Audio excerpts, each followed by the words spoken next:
सबके आगे बढ़े कदम।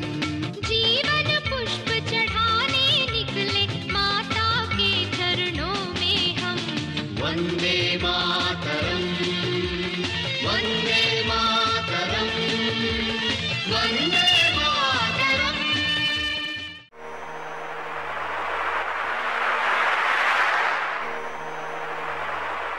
जब उनसे पूछा गया कि आप क्या बनना चाहते हो, आप क्यों बनना चाहते हो, आप आर्मी क्यों ज्वाइन करना चाहते हो, तो उनका एक ही उत्तर था कि मुझे परमवीर चक्र विजेता बनना है, मुझे परमवीर चक्र लेना है। आप देखिए, एक 12वीं पास करके कोई बच्चा सेना में भर्ती होने के लिए जाता है, और सेना में भर्ती होने के लिए कैरियर के लिए नहीं जाता कि मुझे सैलरी मिलेगी। बाकी लोगों ने तो उत्तर दिया कि हमें सेना अध्यक्ष बनना है, हमें चीफ ऑफ आर्मी स्टाफ बनना है, हमें तो ब्रिगेडियर बनना है, हमें तो जनरल बनना है, हमें तो सेना के बाद चुनाव लड़ना है। लेकिन कैप्टन मनोज पांडे का टारगेट फिक्स था।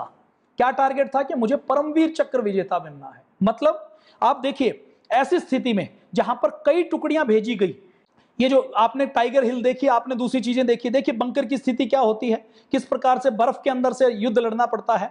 ये आप देख पा रहे हैं टाइगर हिल और .4875, ये .4875 वही है जिसके ऊपर कैप्टन विक्रम बत्रा ने जहां पर विजय प्राप्त की थी, जिस पॉइंट को उन्होंने जीता था। ये आपने, ये जो बीच में आपको दिखाई दे रही है, ये राइनोटोप बोलते हैं, इसको बोलते हैं टू पिंपल। ये टाइगर हिल है, और इसके आगे की ओर आते हैं, मैं अभी आगे आपको दिखाऊंगा, ये आगे की ओर आते हैं तो आगे की ओर तोलोलिंग है, और उसके आगे आते हैं तो तोलोलिंग के पास फिर और 2-4 जो मेन पॉइंट है वो है जहां पर भयंकर युद्ध हुआ था। .5140 भी वही तोलोलिंग के पीछे है, जहां पर कैप्टन विक्रम बत्रा ने अपनी शहादत दी थी। ये मस्को वैली है, जहां पर जो एक मेन एरिया रहा जहां पर युद्ध लड़ा गया था। यह युद्ध का घटनाक्रम है कि 4 मई से शुरू हुआ था, और 26 जुलाई को यह डिक्लेयर कर दिया गया था, पूरा सर्च ऑपरेशन चलाकर, सारी जगह देखकर, कि अब यहां पर कोई भी घुसपैठिया नहीं है, कोई भी किसी भी प्रकार का कोई पाकिस्तानी सैनिक नहीं है। या आप इसमें देख पा रहे हैं टाइगर हिल, तोलोलिंग और द्रास, कक्सार और कारगिल, और फिर ये बटालिक सेक्टर। इन 4 सेक्टर के अंदर ये लड़ाई चली थी। यहां की जितनी चोटियां हैं उनके ऊपर घुसपैठ करके दुश्मन और पाकिस्तानी घुसपैठिए, पाकिस्तानी सेना के लोग आकर बैठ गए थे। हम आगे चर्चा करेंगे, तो मैं आपके सामने ब्रीफ ये क्यों कर रहा हूं, क्योंकि हम जब आगे चर्चा करेंगे तो आपको इनके बारे में जानकारी मिलेगी, तो इनके बारे में आपको पता लगेगा, समझने में आपको आसानी रहेगी। मैं जम्मू कश्मीर के हमारे राज्य के हमारे प्रभारी भाई बंसीलाल जी और दूसरे हमारे जम्मू के जिला प्रभारी भाई आदित्य जी के साथ मेरा वहां पर डिटेल में जाना हुआ है। लेह लद्दाख गए हैं। लेह लद्दाख में पतंजलि योग समिति के योग शिक्षक और योग योद्धा वहां पर भी अपनी सेवा करने का काम करते हैं। पूज्य स्वामी जी महाराज ने लेह लद्दाख के अंदर जाकर भी योग सिखाया है। लेह से ऊपर और जाते हैं तो दुनिया की सबसे हाईएस्ट मोटरेबल रोड है, जिसको खारदुंगला टॉप बोलते हैं। उसकी ऊंचाई लगभग 18,500 फीट है। उस 18,500 फीट की ऊंचाई के ऊपर पूज्य स्वामी जी महाराज ने योगासन किया था। आपने एक फोटो सोशल मीडिया में देखी होगी, जिसमें पूज्य स्वामी जी महाराज बर्फ में केवल लंगोट पहनकर शीर्षासन कर रहे हैं। वो फोटो वहीं खारदुंगला टॉप की है। तो ये मैं आपको ब्रीफ इसलिए कर रहा हूं कि आपको मैं केवल कारगिल के बारे में नहीं बता रहा, मैं चाहता हूं कि आपको मैं इतना बता पाऊं कि आप दूसरे व्यक्तियों को इसकी जानकारी दे सकें। दूसरे व्यक्तियों को आपको ये स्टोरी सुनानी हो तो आप अपने बच्चों को ये कहानी सुना सकें। आपको जरूरत पड़े तो आप अपनी भाषा में, आपको किसी नजदीक के विद्यालय में बुलाया जा सके तो आप कारगिल के युद्ध के ऊपर कम से कम 1 घंटे का भाषण दे सकें। 1 घंटे के भाषण में आप अगर 500 बच्चों को ये कैप्टन मनोज पांडे की, संजय सिंह की, योगेंद्र सिंह यादव की, कैप्टन विक्रम बत्रा की आप कहानी सुनाएं तो उनमें से कुछ बच्चों के मन में एक कैरियर बन जाए कि मुझे बनना है तो केवल सैनिक बनना है, केवल सेना में मुझे जाना है। अभी वहां पर वार मेमोरियल बना हुआ है। ये जो वार मेमोरियल है, इसके पीछे जो आप देख रहे हैं ये तोलोलिंग है। ये तोलोलिंग है और ये तोलोलिंग के पीछे दूसरी एक महत्वपूर्ण पॉइंट है जहां पर कैप्टन विक्रम बत्रा ने जिसको फतेह किया था। ये वार मेमोरियल अभी वहां पर बनाया हुआ है। ये सामने जो आप फोटो देख रहे हैं ये योगेंद्र सिंह यादव की है। योगेंद्र सिंह यादव अपने परमवीर चक्र के अवार्ड के साथ, उसके प्रशस्ति पत्र के साथ आपको दिखाई दे रहे हैं। इन वीरों को, इन महापुरुषों को, इनके दर्शन करना भी जीवित एक तरीके से किसी तीर्थ के दर्शन करने जैसा है। ये टाइगर हिल की एक बहुत हिस्टोरिक फोटो है जो आपने न्यूज़पेपर में खूब देखी होगी, आपने मीडिया में खूब देखी होगी। जब हमारे जवानों ने टाइगर हिल को जीता था तो टाइगर हिल के ऊपर जब झंडा फहराया था तो उस समय की ये फोटो है। ये हमारे चारों उन परमवीर चक्र विजेताओं की फोटो है। सबसे पहले कैप्टन विक्रम बत्रा, उसके बाद योगेंद्र सिंह यादव, संजय सिंह, योगेंद्र सिंह यादव, मनोज पांडे, इनकी आप फोटोग्राफ आप देख रहे हैं। ये सामने के फोटो में और तीनों, योगेंद्र यादव, कैप्टन मनोज पांडे और राइफलमैन संजय सिंह आपको दिखाई दे रहे हैं। विजेंद्र थापर की बात करते हैं। छोटा सा एक बच्चा जब ये अपनी शहादत देता है, जब ये देखता है कि इनके जो इंचार्ज हैं, इनके जो सीईओ हैं पदम आचार्य जी, उनको गोली लगती है तो ये एकदम दुश्मनों के ऊपर टूट पड़ते हैं। और दुश्मनों के ऊपर टूटते हुए नारा क्या लगाते हैं, उनकी जो बटालियन है, उनकी जो गोरखा बटालियन है, उसके अंदर वो दुर्गा माता की जय का नारा लगाते हैं। और दुर्गा माता की जय का नारा लगाते लगाते विजेंद्र थापर अपने आर्मी के जवान की मौत का बदला लेते हैं, बंकर ध्वस्त करते हैं। कई गोलियां लगती हैं, गोलियां लगने के बाद भी हैंड ग्रेनेड से बंकर उड़ा देते हैं। और उड़ाने के बाद छोटी सी उम्र का वो बच्चा, जिसकी आयु अभी कोई 19-20 साल की है, उस 19-20 साल की आयु में अपनी शहादत देकर वो अपने माता पिता को चिट्ठी लिखता है। और चिट्ठी में क्या लिखता है कि वो चिट्ठी में ये लिखता है कि जब तक आपको ये चिट्ठी मिलेगी, जब तक आपको ये पत्र मिलेगा, मैं आसमान में जा चुका हूंगा। उस समय जब युद्ध के ऊपर आर्मी कोई जाती है, तो जैसे अब टाइगर हिल को कैप्चर करना है, तो टाइगर हिल के लिए कैप्चर करने के लिए जाना है, तो हमारे जो जवानों की टुकड़ी जाएगी, उस टुकड़ी को अंतिम यात्रा पर भेजने से पहले मौका दिया जाता है कि अब आपको कोई चिट्ठी लिखनी है तो चिट्ठी लिख के अपने सीईओ साहब को दे दीजिए। वो चिट्ठी आपके घर वालों को मिल जाएगी। सैटेलाइट फोन से जिनसे बातचीत हो सकती है उनसे बातचीत करवाई जाती है। अब ये 1999 का समय क्या है, मोबाइल फोन नहीं है, सबके घरों में भी फोन नहीं है, तो उस समय सबको मौका दिया जाता है कि आप चिट्ठी लिखना चाहते हैं तो चिट्ठी लिख लीजिए। आपके घर में यदि फोन की व्यवस्था है तो सैटेलाइट फोन से बात कर लीजिए। तो विजेंद्र थापर की अपने घर में बात भी नहीं होती है, तो वो चिट्ठी लिख के देते हैं। जब वो चिट्ठी लिख के देते हैं तो वो यही कहते हैं कि जब तक आपको ये चिट्ठी मिलेगी मैं आसमान में जा चुका हूंगा। और उसके बाद जो वो अगली बात लिखते हैं, वो बात बहुत महत्वपूर्ण है। वो कहते हैं कि मैं दोबारा जन्म लूंगा और दोबारा जन्म लेकर दोबारा मैं आर्मी को ज्वाइन करूंगा। अभी जितनी भी हमारी आर्मी है ना, चाहे वो राजपूत राइफल हो, चाहे वो गोरखा रेजिमेंट हो, चाहे वो ग्रेनेडियर हो, वो जितने भी ये राइफल और जितनी भी ये चीजें हैं, इनमें आप देखेंगे तो इनमें जो नारे हैं, जो जय घोष हैं, रामचंद्र जी की जय, जय महाकाली आयो गोरखाली, दुर्गा माता की जय, इन उद्घोषों के साथ हमारे सैनिक अपने प्राण देते हैं। राइफलमैन संजय कुमार जो बिलासपुर हिमाचल प्रदेश के रहने वाले हैं, इनकी ड्यूटी लगाई गई मस्को वैली में। ये देखिए यहां पर आप देखेंगे तो ये बटालिक सेक्टर है। आप कर्जर को देख पा रहे हो तो ये बटालिक सेक्टर है। आप ये कारगिल सेक्टर है, ये कारगिल का सेक्टर है, ये द्रास का सेक्टर है, ये द्रास का सेक्टर है। और द्रास के सेक्टर के बाद आप जब इधर देखेंगे, देखिए टाइगर हिल है। अब टाइगर हिल के साथ आप जब इधर देखेंगे, टाइगर हिल के पास में यहां पर ये मस्को वैली का इलाका है। इन सारे इलाकों के ऊपर हैवी शेलिंग हुई थी, इन सारे इलाकों के ऊपर युद्ध हुआ था। आप अब इस टाइगर हिल को देखेंगे तो देखिए मैं इसको व्यू को घुमा देता हूं। अब हम ये एक तरीके से हम यूं कहें पाकिस्तान की साइड से देख रहे हैं। तो ये देखिए द्रास है, द्रास के साथ साथ ये जो चोटी आपको दिखाई दे रही है, ये चोटी टाइगर हिल है। इस टाइगर हिल के ऊपर हमारे सैनिकों ने कहां से चढ़ाई की है, सामने से द्रास के इलाके से हमारे सैनिक आ रहे हैं। तो आप देखिए कोई छुपने की जगह नहीं है, एकदम प्लेन इलाका है। और यहां पर ये जो द्रास के साथ साथ आप ये जो यहां दिखाई दे रहा है, ये हाईवे है, हमारा हाईवे जाता है।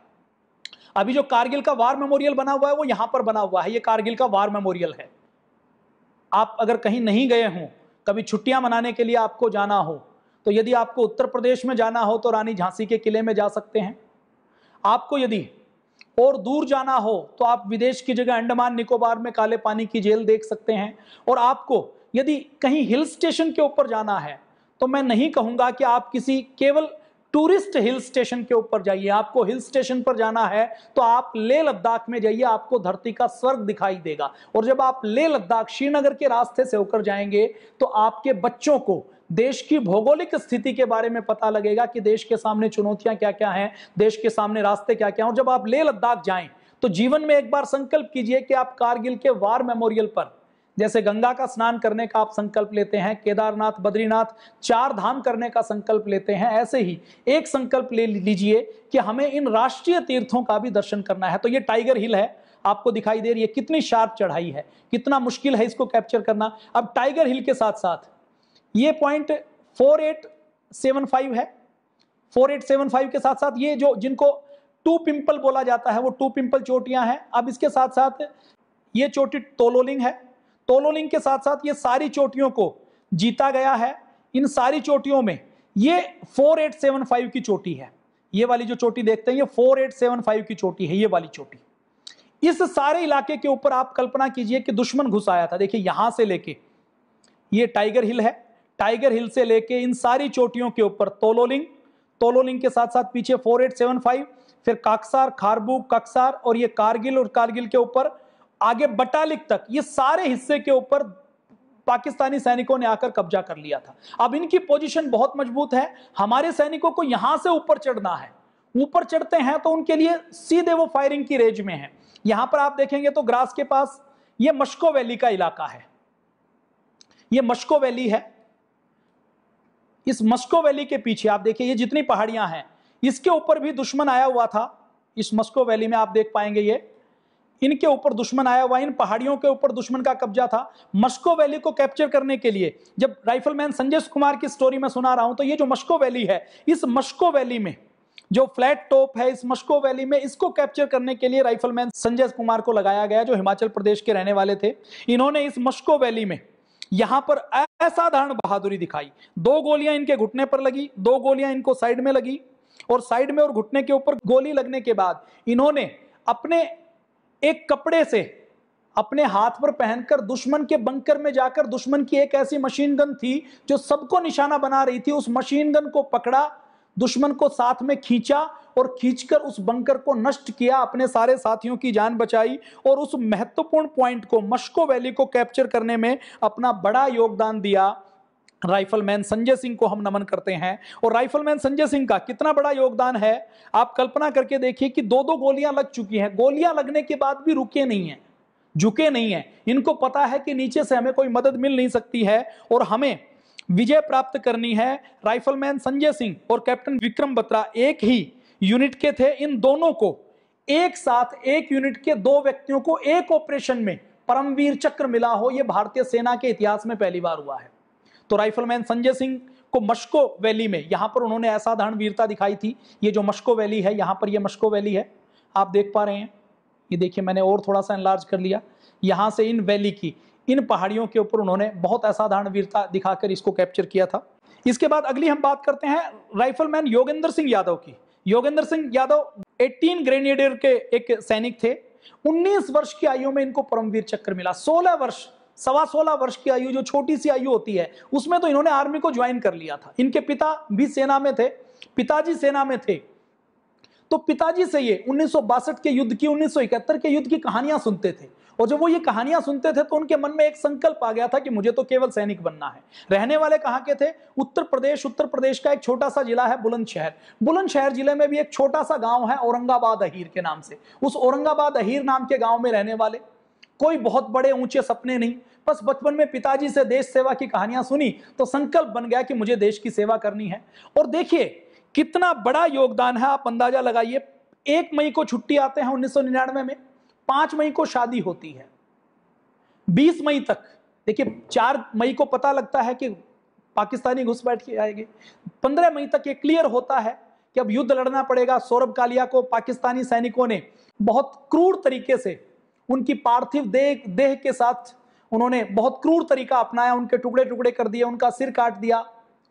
और ये करने के बाद जब ये डिक्लेयर हो गया कि अब युद्ध होगा तो इनके पास सूचना जाती है कि वापस आ जाइए। तो ये 20 जून को वापस आ जाते हैं। योगेंद्र सिंह यादव की यूनिट को टास्क दी जाती है, पहले खालूबार को कैप्चर करने में लगाया जाता है और खालूबार के बाद हमारे योगेंद्र सिंह यादव जी की ड्यूटी लगाई जाती है। इसके साथ साथ दूसरे हमारे सैनिकों की ड्यूटी भी इसके ऊपर लगाई जाती है। तो इसके ऊपर ड्यूटी लगाई जाती है। ड्यूटी में ये चढ़ते हैं, लगातार चलते हैं। इनका 30 सैनिकों का दस्ता चलता है, 2 ओर से चढ़ाई करना शुरू कर देते हैं। एक समय ऐसा आता है कि जब ये चढ़ाई करते हैं तो ये ऊपर चढ़ जाते हैं, टाइगर हिल के नीचे वाले बेस तक चढ़ जाते हैं। और इनके जब चढ़ते हैं तो रात के अंधेरे में इनको कुछ दिखाई नहीं देता। जब ये चलते हैं तो इनके बूटों की आवाज होती है, पत्थर कुछ हिलते हैं। तो उस समय सुबह के भोर के समय दुश्मन सो रहा होता है। जब वो देखते हैं कि ये आगे निकल चुके हैं तो दुश्मन की गोलियां चलती हैं और इनके सारे साथी मारे जाते हैं। इनके 6-7 साथी बचते हैं। वो 6-7 साथी कुछ आगे के बंकर को कैप्चर करते हैं। अभी भी ऊपर और दुश्मन बैठा हुआ है। तो ये जो 6-7 साथी हैं, इनमें से और साथी मारे जाते हैं, केवल 2 बचते हैं। उसके बाद अंत में केवल योगेंद्र सिंह यादव बचते हैं। तो उसके बाद इनको लगभग 16 गोलियां लगती हैं, और 16 गोलियां लगने के बाद जब इनके और इनके लोगों, इनके साथियों के पास बहुत कम हथियार रह जाते हैं, गोलियां भी नहीं रहती, तो उसके बाद ये इंतजार करते हैं कि पाकिस्तानी लोग जब नीचे आएंगे, तो हम जब वो बहुत नजदीक आ जाएंगे तो कम गोलियों में ज्यादा लोगों को मारेंगे, दुश्मनों को मारेंगे। तो ये इंतजार करते हैं जब पाकिस्तानी नजदीक आते हैं, तो 7 पाकिस्तानी सैनिक जब उतर कर आते हैं तो ये गोलियां चला देते हैं। उसमें से 5-6 मारे जाते हैं। एक व्यक्ति वापस चला जाता है और ऊपर जाकर बता देता है कि नीचे भारतीय आर्मी के जवान हैं।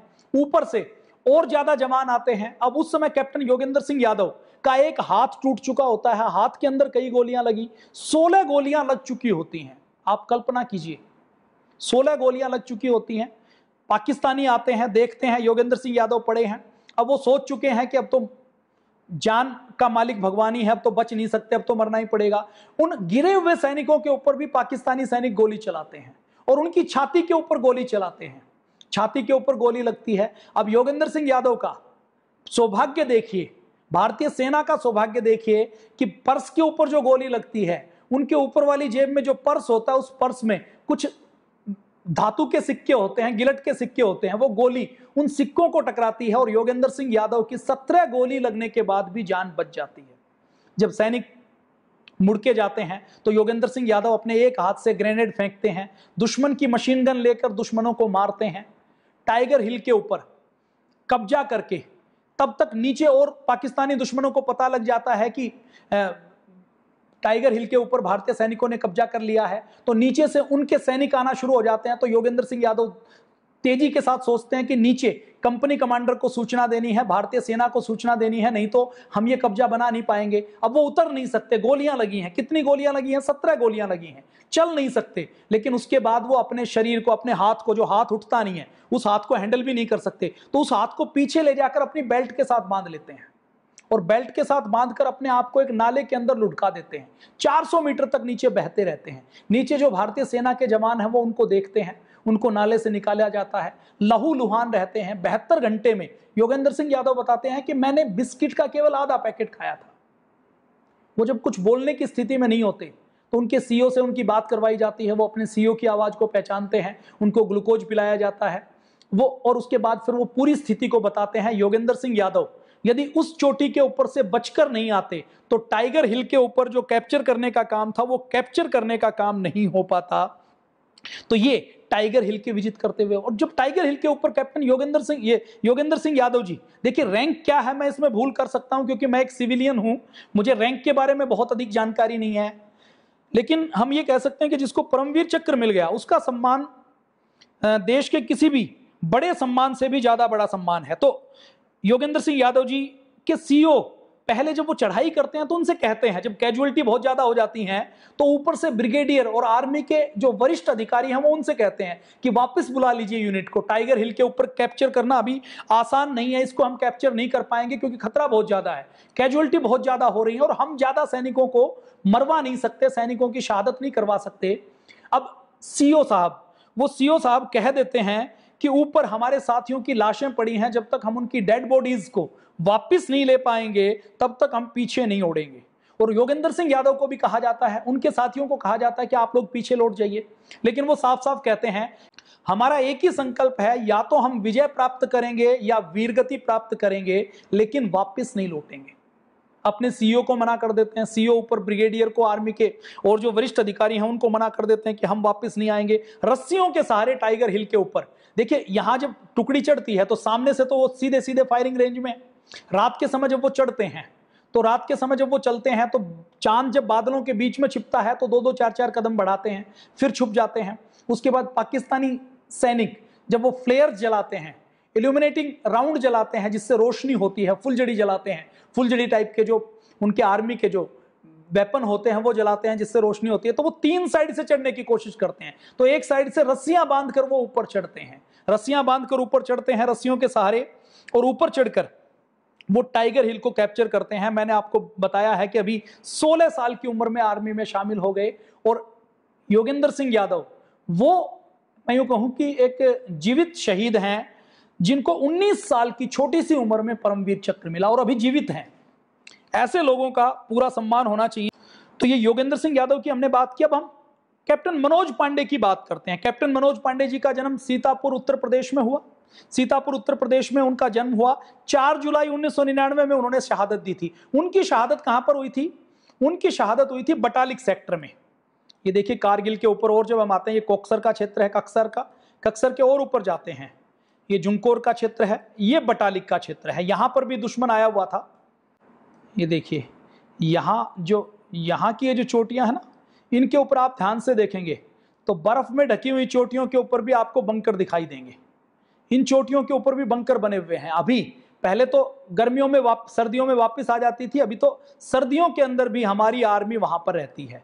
ये जितनी भी चोटियां हैं ना, इन चोटियों को आप, जो भारतीय इलाके की चोटियां हैं, इनको जब आप एनलार्ज करके देखेंगे, पाकिस्तान को इसकी जानकारी है, ये तो गूगल के ऊपर उपलब्ध है, तो यहां पर आपको बंकर दिखाई देंगे। इनके ऊपर जब कोई जवान चढ़ता है तो चढ़ने में 8 दिन 10 दिन का लगते हैं। ये मैप के ऊपर बड़ा थोड़ा इलाका लगता है। ये वार मेमोरियल में मेरा जाना हुआ, जब हम कारगिल वार मेमोरियल में जाते हैं तो वार मेमोरियल से यदि यहां से चल के आपको यहां इस पहाड़ी के तोलोलिंग के बेस तक यदि पहुंचना पड़े ना, तो कम से कम 5 से 6 घंटे लग जाएंगे। और सामान्य व्यक्ति जो गया है वो तो इस पहाड़ी के ऊपर चढ़ने की सोच भी नहीं सकता, पैदल भी नहीं चढ़ सकता, सामान के साथ चढ़ना तो बहुत बड़ी बात है। तो इस बटालिक सेक्टर में कैप्टन मनोज पांडे ने अपनी शहादत दी। कैप्टन मनोज पांडे एक बात कहते थे, वो कहते थे कि अगर देश की सेवा करने के रास्ते में अगर मौत भी आ गई तो मैं मौत को मार दूंगा। मैंने आपको बताई कि बहुत गरीब परिवार में, सामान्य परिवार में जन्म हुआ। पिताजी एक छोटी सी पान की दुकान चलाते हैं, और पान की दुकान चलाते हुए कैप्टन मनोज पांडे बचपन से कितने होनहार हैं, कितने जिम्मेदार हैं। उनकी माताजी बताती है, उनकी माताजी कहती है कि एक बार बचपन में हमने कैप्टन मनोज पांडे से कहा कि आप मेले में गए हो, कुछ खरीद लो, तो उन्होंने 2-3 रुपए की केवल एक बांसुरी खरीदी, और उस बांसुरी से ही वो खेलते रहते थे, उसी को बजाते रहते थे। इतने रिस्पॉन्सिबल थे कि घर वाले कभी स्कूल में जाने के लिए, कॉलेज में जाने के लिए रिक्शा के पैसे देते थे तो रिक्शा से नहीं जाते थे, पैदल चले जाते थे। अपने भाई बहन को कहते थे कि माता पिता बहुत जिम्मेदारी के साथ हमें पढ़ा रहे हैं, तो हमें बहुत जिम्मेदारी के साथ पढ़ाई करनी है। कितने जिम्मेदार थे, कितने इमोशनल थे, कितने जोड़ कर रखते थे। आप अंदाजा लगा लीजिए कि खेल के अंदर भी आगे थे, पढ़ाई के अंदर भी फर्स्ट आते थे।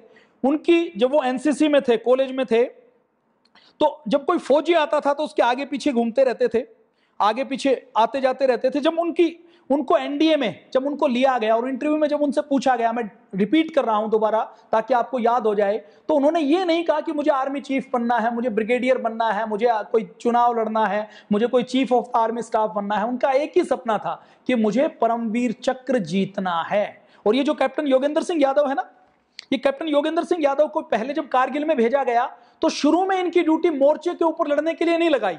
इनकी ड्यूटी लगाई गई कि मोर्चे के ऊपर जो दूसरे लोग लड़ रहे हैं इन तक आपको एम्यूनेशन पहुंचाना है। और जब ये एम्यूनेशन पहुंचाते थे तो इनके मन में क्या सपना था कि मुझे आगे बढ़कर लड़ने का मौका मिलना चाहिए, मैं ये एम्यूनेशन, यहां भी सेवा करनी है, ये भी बड़ा काम है, लेकिन मैं आगे लीड करके दुश्मन को मारना चाहता हूं। फिर इनके मेंटल स्ट्रेंथ को देखकर, इनकी फिजिकल स्ट्रेंथ को लेकर एक घातक टुकड़ी बनाई गई। और फिर योगेंद्र सिंह यादव की ड्यूटी लगाई गई कि आप आगे गाइडिंग, जो आगे जवान चलते हैं सबसे आगे, उन जवानों के रूप में उनका चयन किया गया। तो उनको बहुत बड़ी खुशी हुई। सामान्य व्यक्ति क्या सोचेगा कि सामान्य व्यक्ति, सरकारी नौकरी जब मिल जाती है तो सरकारी नौकरी में कुछ व्यक्ति ऐसे हैं जिनको यह लगता है कि सरकारी नौकरी में हमें ड्यूटी क्यों जाना पड़ता है, हमें काम क्यों करना पड़ता है। गोली खाने की तो बात छोड़ दीजिए, वो हंसते हंसते गोली खाने के लिए आगे चल रहे हैं। अब मनोज पांडे भी ऐसे ही हैं। जब मनोज पांडे जी को ट्रेनिंग के बाद जब लगाया गया तो सियाचिन में इनकी ड्यूटी लगनी थी। तो सियाचिन में ड्यूटी लगनी थी तो अपने सीओ को चिट्ठी लिखते हैं। देखिए सियाचिन में 2 चौकियां ऐसी हैं जो बहुत खतरनाक हैं। एक कैप्टन बाना सिंह चौकी, हम किसी दिन उसकी बात करेंगे, दूसरी पहलवान चौकी। तो इन्होंने कहा कि मेरी ड्यूटी यदि जम्मू कश्मीर में कहीं लगानी है तो सियाचिन में लगाइए, जहां पर -50 डिग्री टेम्परेचर होता है, जहां पर यदि पानी को फेंक दे तो पानी फेंकते ही जम जाता है, वहां पर मेरी ड्यूटी लगाई जाए। तो पहलवान चौकी के ऊपर इनकी ड्यूटी लगाई जाती है। उसके बाद जब ये बटालिक सेक्टर में युद्ध करते हैं तो युद्ध करते करते वो दुश्मनों के कई बंकरों को नष्ट करते हैं, दुश्मनों को मारते हैं, अपनी टुकड़ी के साथ एक मुश्किल काम वो करके दिखाते हैं और मुश्किल काम करते हुए हंसते हंसते अपने प्राणों को कुर्बान करते हैं। उनकी लीडरशिप की क्वालिटी कैसी थी, बस एक घटना मैं बताऊंगा, उसके बाद आज की वाणी को मैं विराम दूंगा।